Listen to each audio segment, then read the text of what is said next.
Hola, hoy día continuamos con temas referentes a las capacitaciones que realizamos.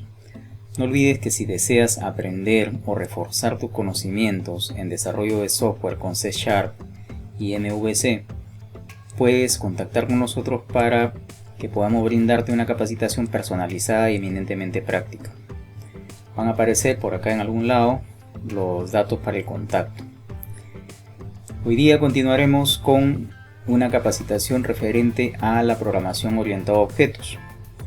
Ustedes saben que no es fácil el cambiar el paradigma desde la programación estructurada hacia la programación orientada a objetos. Entonces, en esta capacitación vamos a comenzar haciendo una introducción a lo que es la programación orientada a objetos y luego iremos implementando ya de manera práctica los conceptos más resaltantes de este paradigma de la orientación a objetos. Esto es Espertec. Vamos a verlo.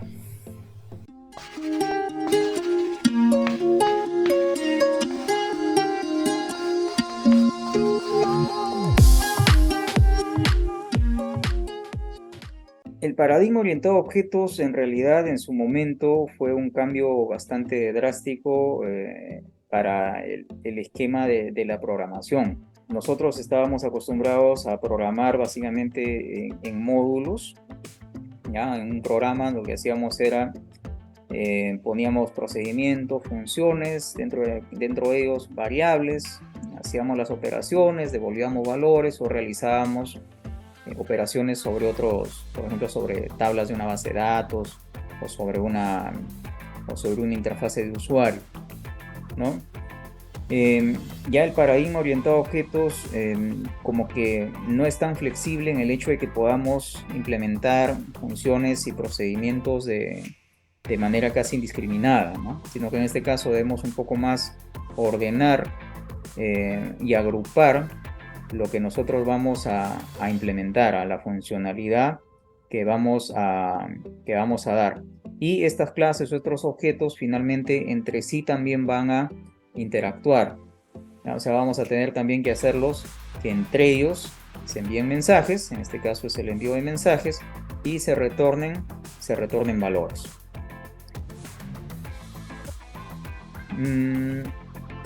A ver, ¿qué pros, qué tiene de bueno la programación orientada a objetos?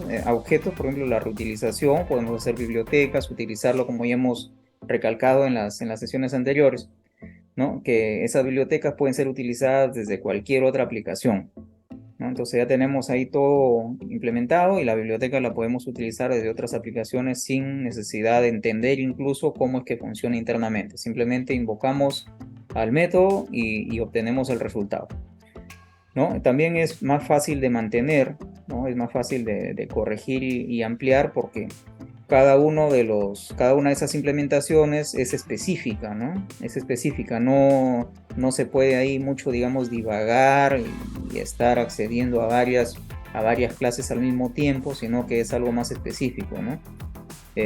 Como hemos visto ya en el ejemplo este de empresas, si era por ejemplo insertar, ese insertar era simplemente insertar una empresa.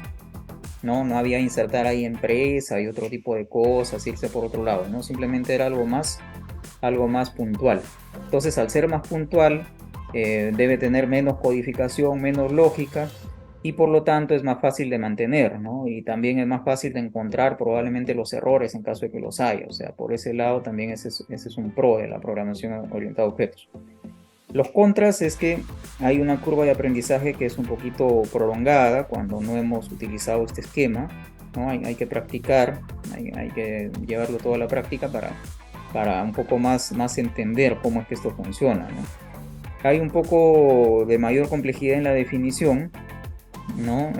Hay que pensar ya desde el inicio, hay que ir pensando ya en todo lo que son objetos, pensar en objetos.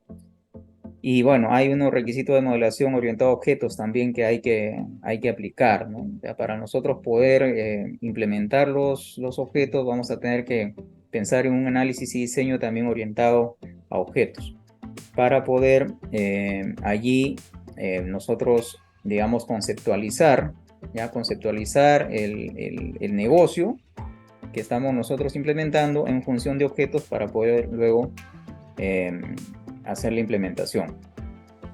Las clases es una definición de un conjunto de objetos que comparten atributos y operaciones. O sea, eso es lo que nosotros, por ejemplo, podemos ver acá, ¿no? Yo acá estoy hablando de una definición de, por ejemplo, no sé esto, ¿no? Figura geométrica, ¿ya? Una figura geométrica, o la definición de lo que es un triángulo, o la definición de lo que es un cuadrado, o la definición de lo que es un lado, ¿no? Acá vamos a hablar un poquito de geometría, ¿ya? Un poquito de geometría. Entonces, estos son definiciones.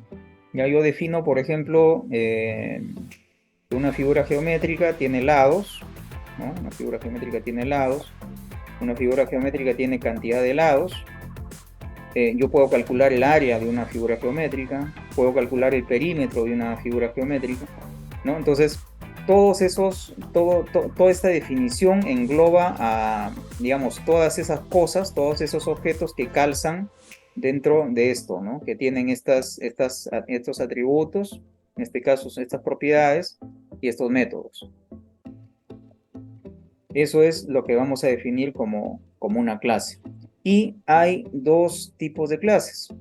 Hay las clases llamadas abstractas, de las cuales no se puede crear instancias, simplemente son definiciones.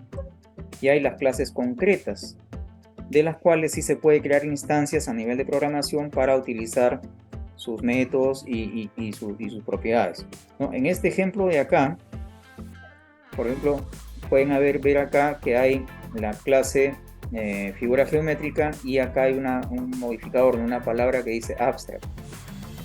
Esta es una clase que se está definiendo como una clase abstracta.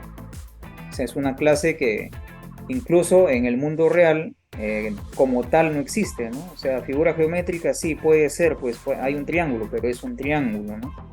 Esa es otra definición, ya más, esa es una definición concreta. Pero figura geométrica en general, ¿no? En general, como tal, digamos, no existe, pero sí es una definición. Entonces, eso es una clase abstracta. En .NET, esto se define como una clase abstract, ¿no?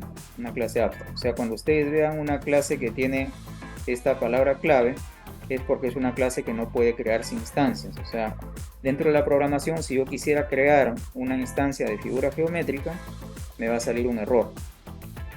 ¿Ya? No voy a poder hacerlo. Pero sí puedo definir acá propiedades o campos, sí puedo definir los métodos, incluso puedo codificar algunos métodos, ¿ya? Sí puedo codificarlos, eso sí puedo hacerlo. Por ese lado no hay ningún problema. Ahora, ¿esto para qué me sirve? Esto me sirve para que yo pueda ya hacer una subclase, una clase derivada, una clase que herede de figura geométrica, donde yo pueda incluso agregar, ya puedo agregar ahí más propiedades propias de esa clase, pueda implementar los métodos. Ustedes saben que las áreas de las figuras geométricas no todas se calculan de la misma manera, ¿no? Cada una tiene sus particularidades, cada una tiene una forma distinta, ¿ya? Entonces sí podemos definir acá que debe tener un método que es calcular el área, pero no vamos a definir acá cómo lo hace. La forma como lo hace va a ser definido dentro de cada una de las subclases.